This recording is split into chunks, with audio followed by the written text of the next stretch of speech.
dia, terceiro ano, tudo bem com vocês? Sejam bem-vindos a mais uma aula de artes. Hoje vamos falar sobre dois movimentos aí, né, na história da arte, seguindo aí os movimentos que já estávamos vendo. Então vamos voltar um pouquinho aí no tempo e hoje vamos conhecer sobre a arte gótica e o Renascimento. São dois movimentos que um sucede o outro, tá? Antes da gente começar a aula de hoje, vou passar para vocês o conteúdo da prova do quarto bimestre, tá? No quarto bimestre vai cair os movimentos que conhecemos, né? Desde a primeira aula que eu dei para vocês, que é o quê? Arte na pré-história, tá? Arte egípcia, arte grega e ainda também vai cair um pouquinho do cubismo, tá bom? Então são esses movimentos que irão cair no quarto bimestre, tá? Passem para o restante aí da sala, tá bom? Hoje vamos conhecer sobre dois outros movimentos, tá? Seguindo aí a linha do tempo. Conhecemos sobre o Barroco semana passada e hoje vamos voltar um pouquinho no tempo e conhecer dois movimentos. Um é a arte gótica e o outro é o Renascimento, tá? Um sucede o outro. Então vamos já seguir aí na linha do tempo na mesma aula, tá bom? Então vamos lá. Depois, no final da aula, eu repito o conteúdo da prova para quem entrou no final, tá bom? Quem entrou mais no meio da aula, não pegou aí o que eu falei, eu falo novamente. Vamos lá. Só colocar em tela toda.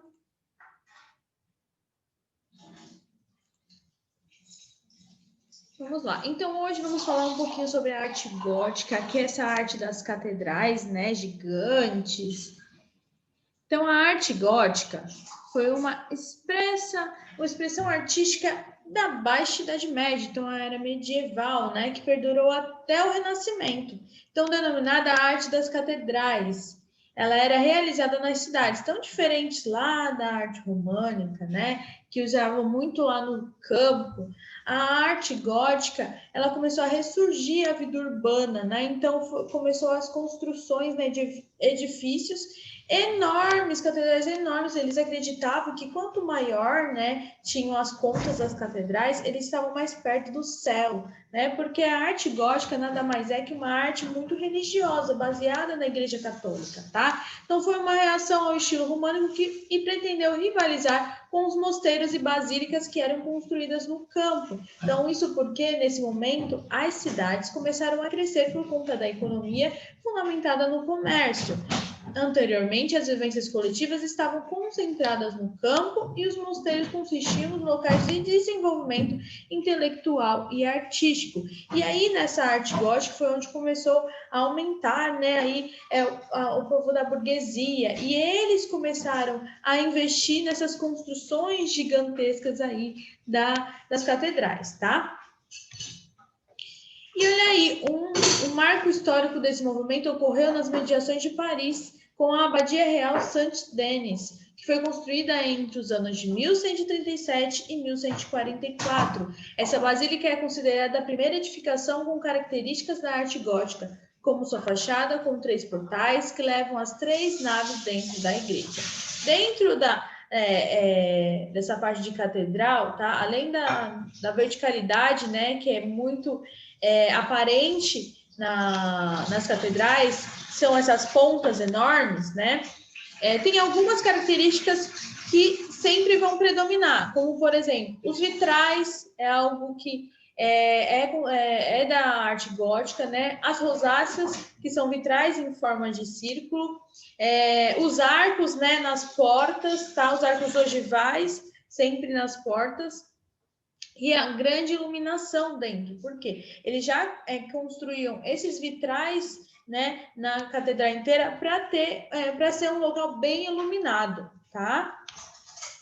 Então, olha aí, dentro da arte gótica tem algumas modalidades que era bem utilizada por eles, então, como a arquitetura, a escultura e a pintura. Mas dentro das três, a arquitetura foi a que predominou nesse estilo, né? Tanto é que quando a gente fala em arte gótica, a gente já lembra aí das catedrais, tá? Então, foi a mais evidente. Olha aí um exemplo de catedral da arte gótica. Olha os detalhes, olha as pontas, né? Como eles gostavam de criar edifícios enormes, né? E sempre pensando nessa parte de verticalidade, sempre para o alto, né? Eles não pensavam em expandir para os lados, e sim mais para o alto, tá bom? Ó, aqui, todas essas janelas têm vitrais. Só que só é possível ver pelo lado de dentro, né? Porque quando bate o sol no vitral, ele ilumina e aí aparece aí as imagens, tá bom? Eu vou mostrar algumas fotos para vocês visualizarem. E olha aí, então, as principais características das catedrais. Tem, ó, cada local tem um nome diferente. Então, como eu falei aqui, olha a rosácea aqui, os vitrais, o portal.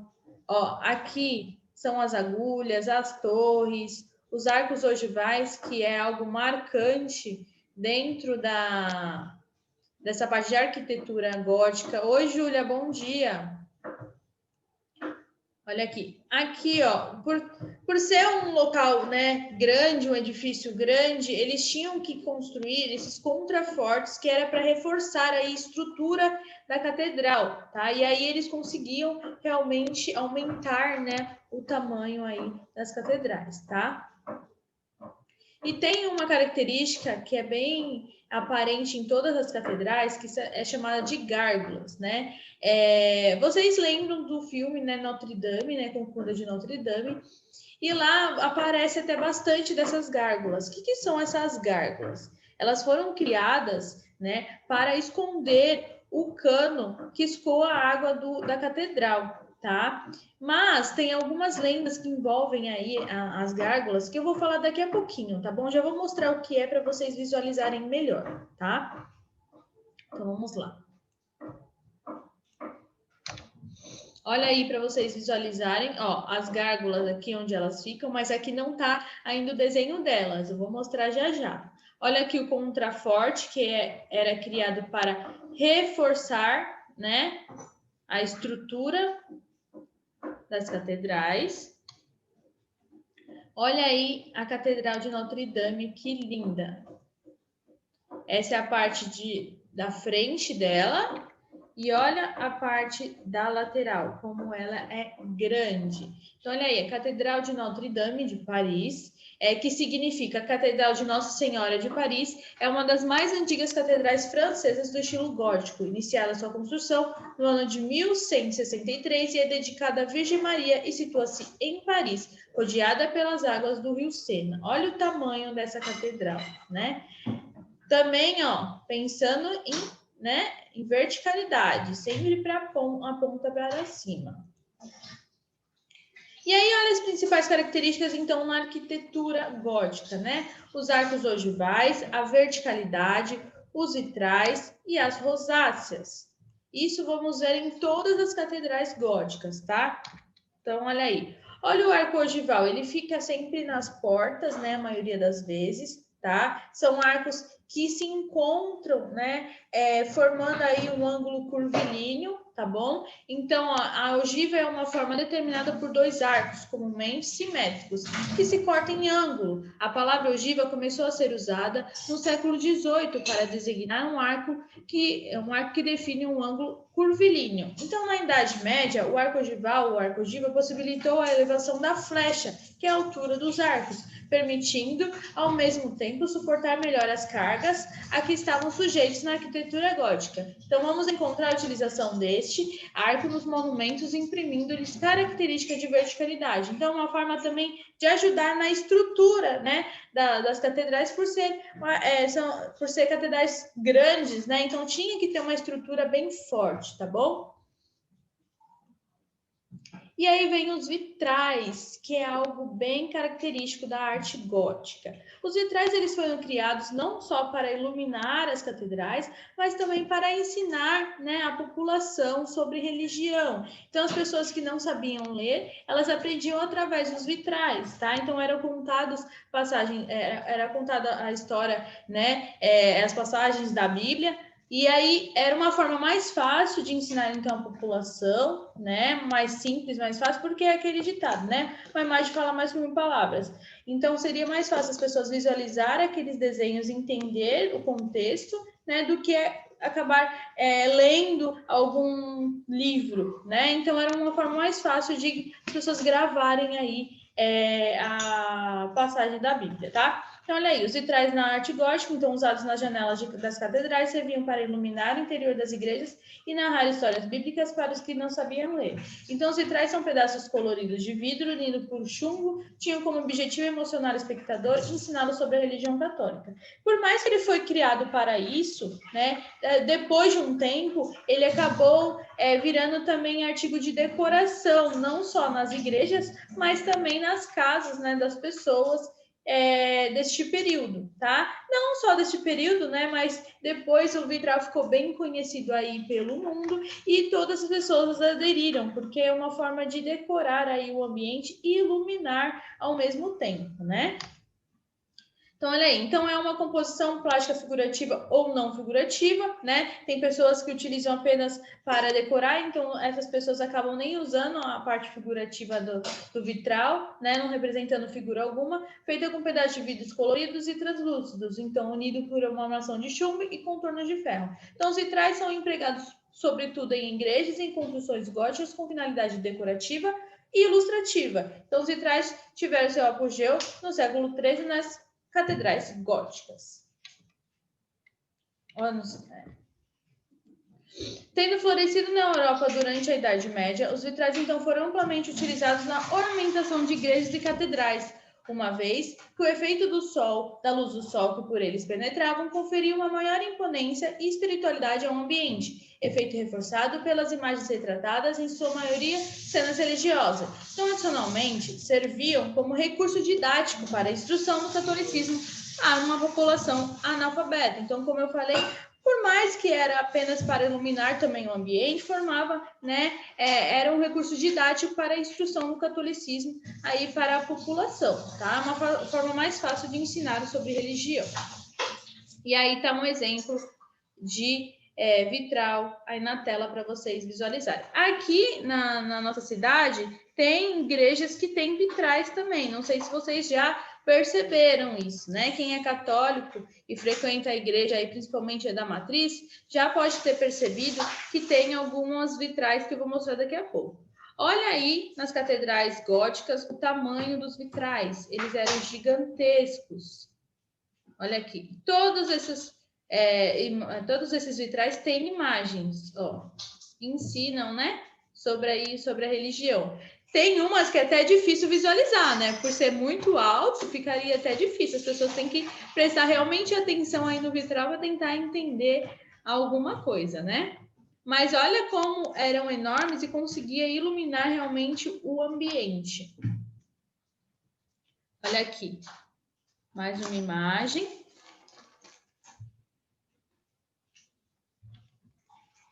Olha aqui alguns exemplos de vitrais.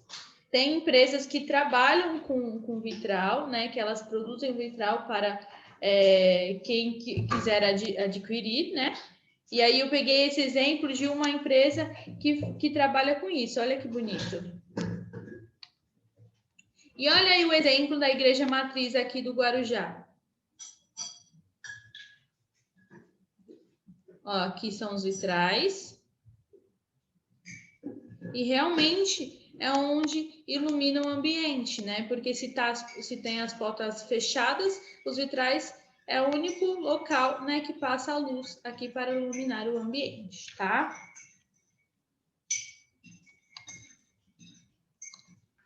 E aí, além, né, então, nessa parte de religião, né, de iluminar o ambiente, o vitral também, hoje em dia, ele é utilizado muito nos artesanatos, né? Então, olha a diferença, né? O objetivo que ele foi criado lá no passado e hoje em dia, como ele é utilizado, né? Então, as coisas vão se adaptando ao tempo, né? Evoluindo. Então, olha aí, outra A característica dentro das catedrais góticas é a rosácea. E rosácea nada mais é que o conjunto de vitrais, né, em forma aí de mandala, tá? Formando então uma forma circular e é muito utilizado aí no estilo gótico, normalmente na frente das catedrais, tá? Sempre muito simétrico, né, com muitos detalhes. Olha aí mais um exemplo. Olha aqui, todos os pedaços da rosácea têm uma imagem, tá vendo? Como se fossem vários vitrais, né? Colocados aí em forma de círculo. Olha por fora como que é. Olha a diferença, né? Por dentro vemos bem colorido, bem iluminado, e por fora parece até um simples vidro. E aí, além, né, dessa parte de arquitetura, temos as esculturas, que por mais, né, que seja um tipo de escultura, ela sempre está atrelada à arquitetura, né? A gente sempre vai achar a escultura gótica aqui, ó, nas catedrais, junto com a arquitetura. Então, olha aí. Então, é vinculado com a arquitetura, tem as gárgulas, tem a verticalidade e as ilustrações também nos ensinamentos. A mesma função do vitral é para a escultura, é para ensinar aí sobre a Igreja Católica. Então, olha aí, as gárgulas, como eu falei, né? São alguns monstros, né? Alguns pássaros monstruosos que foram criados para esconder o cano, né, de escoamento da água da catedral. Mas, né, reza a lenda aí também, tem algumas teorias que falam que eles foram criados como se fosse para deixar a população com medo, né, e dizer assim, aí fora é muito perigoso, aqui dentro eu estou protegendo. Então era como se estivesse também atraindo a população, né, os fiéis aí da Igreja Católica, para permanecer dentro da igreja e não do lado de fora, né? Isso são algumas lendas relacionadas às gárgulas, mas a principal função realmente é esconder o cano de escoamento da água, tá? Então, olha aí, o termo se origina do francês gargulite, que significa o gorgulhante som da água, né? Porque por ali saiu a água, então já criou um nome aí, já que se assemelha à sua função, tá bom? E olha aí um exemplo, né, de uma gárgula já com a água escorrendo, e esse país é muito frio, porque está até congelada a água, olha aí. Que interessante.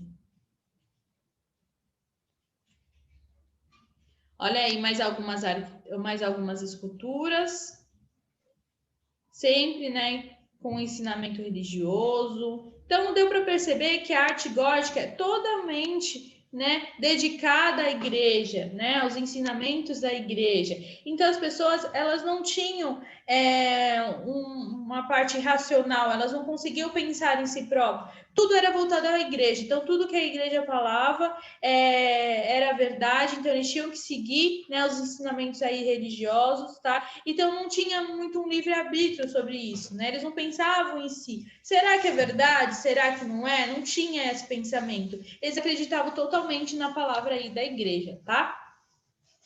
Então, olha aí, a pintura gótica.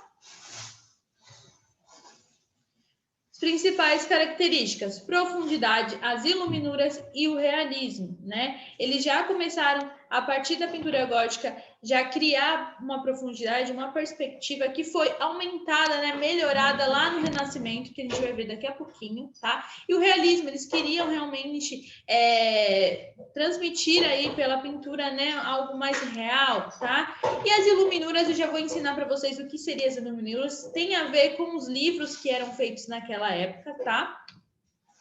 Então, olha aí, alguns tipos de pintura gótica.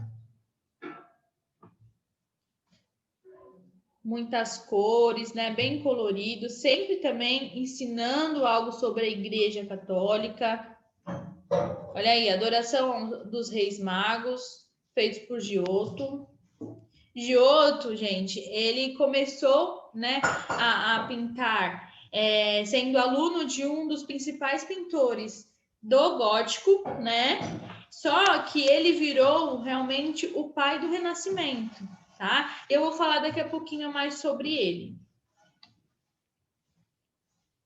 Olha aí, mais uma arte gótica. E aí vem as iluminuras. O que são as iluminuras, né? Não sei se vocês já viram alguns exemplos de iluminuras, mas é aqui. Os monges, quando escreviam os livros góticos, né, naquela época, eles escreviam com penas de ganso, né? Então você imagina o tempo que eles demoravam para escrever. E todos os livros, né, todas as páginas, eles tinham a primeira letra do texto sempre muito desenhada, né, sempre muito ilustrada. Além da primeira letra ser totalmente ilustrada, o resto da folha, né, as margens e fora alguns tipos de ilustrações, né, pelo resto da folha, também eram feitas para quê? Também para ensinar de uma forma mais fácil sobre religião. Então era como se eles estivessem criando algumas imagens ali para ilustrar o que estava escrito naquele texto, tá? Então a iluminura ilustrava os livros manuscritos, podia ser simplesmente decorativa, motivos florais, geométricos, minimalistas ou narrativas, né? Criando aí as cenas, e geralmente decorava as letras capitais, que são as primeiras letras, tá bom? Vou mostrar aí um exemplo para vocês. Olha aqui, ó, sempre as primeiras letras do texto, sempre desenhadas. Olha aqui as ilustrações, né? Então, era uma forma mais fácil também de gravar, né, o que estava ali no texto.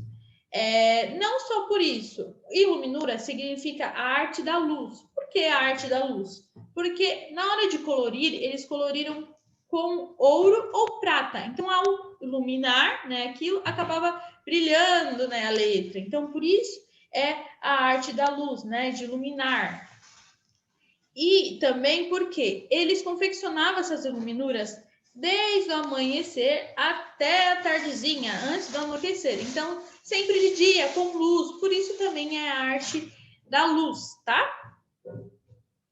E aí, depois que eles criavam todos esses textos, todas essas páginas, os livros eram também todos feitos à mão. Então, eles iam costurando um a um até formar o livro, tá?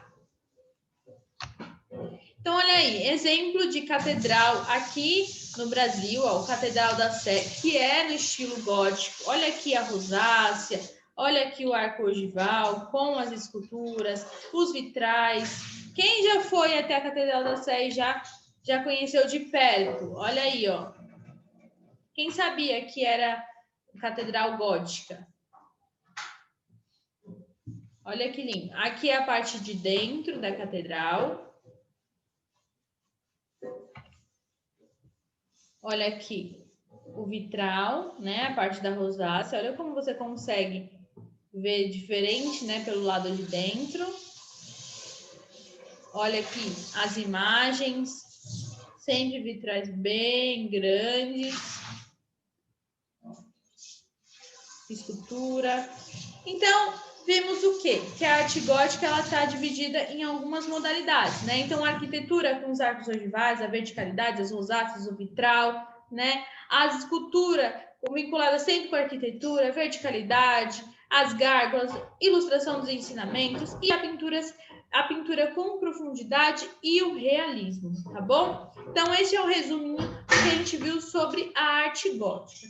E agora vamos entrar aí no próximo movimento, né? Que foi depois aí do gótico, que é o Renascimento. Eu coloquei como atividade aí para vocês criarem aí um tipo de rosácea, já que vocês aprenderam o que seria a rosácea, tá bom?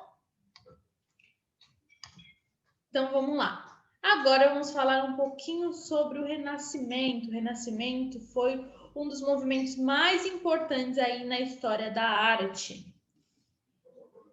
Vamos lá.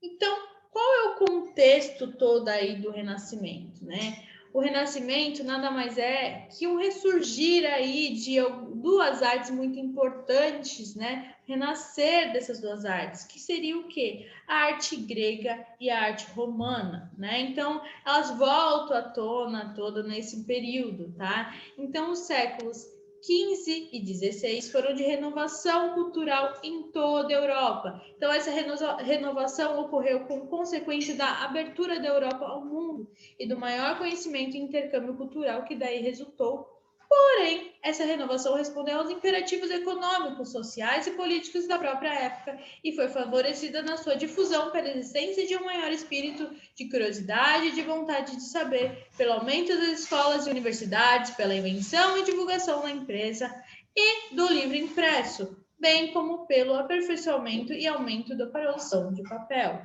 Então, olha como, né, tem aí uma renovação cultural neste período, né? Vamos ver novamente algumas artes que já eram bem conhecidas e agora foram transformadas aí no período do Renascimento.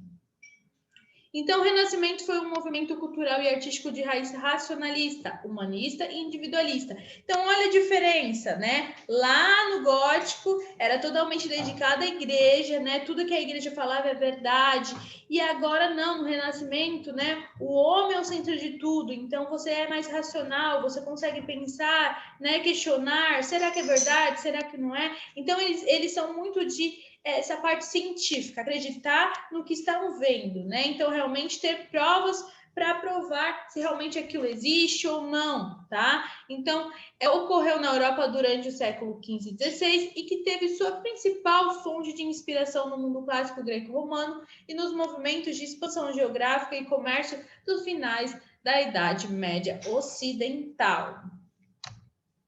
Então, algumas características aí do Renascimento. Então, o antropocentrismo, o homem passou a estar no centro do universo e das preocupações humanas. Então, tudo é feito à medida do homem, para o bem-estar do homem e para a sua valorização. Então, ele sempre vai pensar primeiro, né, nele, tá? Primeiro a valorização do homem, tá? Então, passou a esquecer um pouquinho ali a religião, né, e valorizar aí cada um, tá?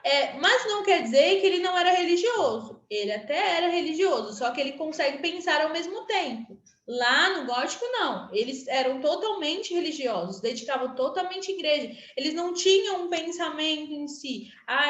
Tem um questionamento. Não tinham isso. Era o que a igreja falava, era verdade e acabou, tá? Então, aí, Deus escolheu o homem e colocou-o no centro do mundo. Disse-lhes, és tu que segundo os teus desejos e teu discernimento podes escolher. Então, essa frase, né, ela realmente representa o que eles acreditavam naquela época com o antropocentrismo, tá bom? Então, olha aí, vem também o individualismo. Então, o homem tem a capacidade para escolher e decidir por si próprio, para pensar por si próprio e passa a valorizar-se e acreditar nas suas capacidades, tá? Então, o homem começa a pensar em si, começa a acreditar nos seus potenciais, né? Não mais apenas abaixando a cabeça para a igreja, né? Eles estão ali acreditando no que eles são capazes de fazer, tá? Então tem uma escolha, começa a ter decisões, tá? Começa a ter um outro pensamento totalmente, né, mais individual, tá bom? Então, olha a outra frase que também representa essa característica. Coloquei-te no centro do mundo para que daí pudesses facilmente observar as coisas. És tu que, pela tua livre vontade, podes escolher o teu próprio modelo e a forma de te realizares. Pela tua vontade, poderás descer as formas degradadas da vida, que são animais. Pela tua vontade, conseguirás alcançar as formas mais elevadas, que são divinas. Então, olha aí, outra característica, classicismo e humanismo. Então, o gosto pela cultura clássica, pelas línguas gregas e latinas, pelos pensadores clássicos, pela arte e literatura clássica, pelos valores clássicos que valorizam o homem. Então, né, a arte clássica volta à tona, né? Por isso que o nome é Renascimento, né? Está um renascer, né, de uma nova era, mas, né, inspirada em duas artes que já existiram, tá bom? Então, ressurgimento aí também dessa parte urbana, no comércio também, tá? Então, é uma ruptura entre a fé e a razão, né? Porque antes era apenas totalmente dedicada à fé e agora a razão veio aí junto, tá? Então, ele é religioso, mas ao mesmo tempo ele também tem a razão, tá bom? Naturalismo, então, interesse pelo estudo da natureza física e humana em todos os seus aspectos. Falta pouquinho tempo, hein, gente? Falta 10 minutinhos. Por isso que eu tô falando um pouquinho, né? Mais por cima, para dar tempo da gente ver tudo, tá bom? E aí vem o espírito crítico, então o homem passa a pensar em si próprio, a questionar a sociedade e o mundo que o rodeia. Então, em vez de aceitar, como lá no gótico, aceitar o que a igreja falava, né? Ele começa a questionar, né? A pensar, a rodear o mundo para ver realmente está certo isso, né? Então, ele precisa ter uma prova para entender, né? Saber para crer, para saber se realmente é verdade, né? Então, até o saber tradicional passa a ser questionado, tá? Então, olha aí outra frase. Se alguém julgar que falo com mais atrevimento do que a verdade, venha inspecionar comigo as vidas humanas. Mexe no ventre tudo quanto ganha, poucos dias depois passa fome. Aquele não vê a felicidade, senão no sono e no ócio. Os negociantes mentem, roubam, defraudam, enganam e consideram-se as pessoas muito importantes, porque andam com os dedos cheios de anéis de ouro. Então, olha aí, então a cultura renascentista, a burguesia e humanista, então divulgava novas ideias, valores identificados com o estilo de vida burguês e urbano, sem influência do mundo rural, então era totalmente urbano, né? E uma cultura laica, não centrada na igreja, nos valores religiosos, então agora seria uma cultura racional e científica. Essas são as duas palavras que realmente representam este movimento, tá bom? Racional e científica. Mais fácil de vocês compreenderem o que seria aí o pensamento do Renascimento, tá? Então, olha aí, essas foram algumas características que já vimos, né? Então, racionalismo, tudo teria uma explicação lógica e não só pela fé. O antropocentrismo, valorizando então o talento, a capacidade, a criatividade e a inteligência, glorificar o homem. Então, a inteligência também estava acima de tudo aí no Renascimento. Então, inspiração em Sócrates, Aristóteles, Platão e Eurípides. Então, os termos artísticos do Renascimento vai suceder ao gótico, né? E como característica principal tem sua aproximação à antiguidade. Mas o objetivo do artista renascentista não era de copiar a grandeza e excelência da arte clássica, mas de igualar essas criações. Então, durante esse período, os artistas deixavam de ser considerados meros artesãos e passavam a ser vistos como homens intelectuais. Então, essa mudança de atitude em relação ao artista levou ao colecionismo, que de obras de arte, pois tudo que saísse das mãos de um mestre era considerado grande valor. Então, eles começavam a valorizar muito, né, a arte feita aí pelas pessoas, tá? Além de tudo, né, ser racional, além do científico, no Renascimento, né, eles também sempre estavam em busca da perfeição. Então, vocês vão ver as esculturas, né, as pinturas, eles sempre tentavam fazer o homem que eles achavam ideal, né? Somente na escultura. Às vezes eles pegavam partes de vários corpos de pessoas, né, e tentavam representar aí na escultura um corpo humano que eles achavam que era o ideal para aquela época, tá? Então, sempre em busca também da perfeição, além de tudo. Então, olha aí, nas escolas os burgueses, então, estudavam a cultura grega e romana, né? Até porque foi o que inspirou aí este movimento. Olha aqui, a arte grega e a arte romana. Então, a pintura renascentista, o artista retrata os corpos o mais real possível, né? Então, utilizava no fundo da imagem natureza e uma perspectiva. Para o homem do Renascimento, o corpo belo era a manifestação da alma virtuosa. Então, por isso que eles sempre estavam em busca da perfeição, tá? Eles acreditavam que ter um corpo perfeito era ter uma alma virtuosa. E aí, algo muito interessante aí na cultura do Renascimento, né, neste período, que eu não falei ainda, mas vou falar para vocês agora, ele era dividido em 3 fases, né? Como lá na Grécia, né, também dividimos em 3 fases, né? O arcaico, o clássico, o helenístico, no Renascimento também era dividido em 3 fases. Então, a gente tem o Trecento, Quatrocento e Cinquecento, tá? Eles eram divididos pelo período que ele era feito. Tá bom? Então, por exemplo, o Trecento era de 1300, tá? Então, é o século XIV. O Quatrocento, de 1400, tá? No século XV. E o Cinquecento era de 1500, no século XVI, tá? Então, também era dividido por períodos, ok? Então, olha aí, na pintura, então, usava perspectiva, uso do claro escuro, o realismo, o início do uso da tela e da tinta a óleo. Então, surgimento de artistas com um estilo pessoal, marcado pelo ideal de liberdade e, por isso, pelo individualismo. Olha aqui.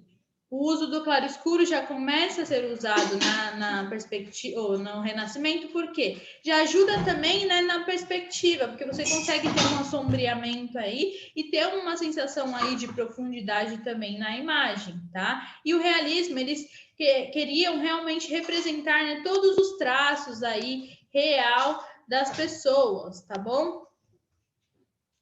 E aí, dentro das artes plásticas, né, na pintura, temos alguns nomes famosos, como Michelangelo, que foi pintor, escultor e arquiteto, trabalhou na pintura do teto da Capela Sistina no Vaticano. Para essa capela, então, concebeu e realizou grande número de cenas do Antigo Testamento. Dentre as tantas cenas, uma das mais conhecidas é a criação do homem na escultura, usou de deformação na realidade para obter efeito mágico. Olha aí uma cena do Michelangelo, que é a criação de Adão.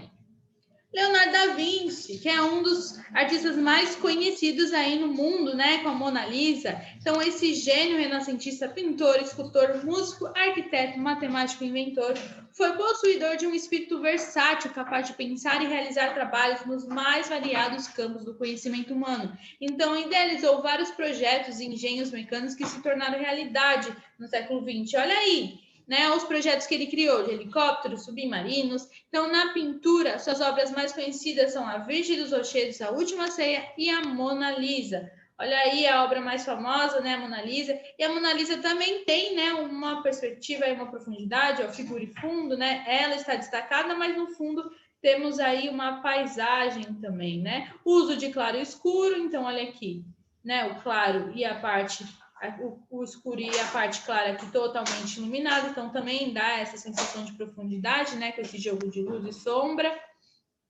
Olha aqui as outras duas obras dele, A Última Ceia e A Virgem dos Rochedos.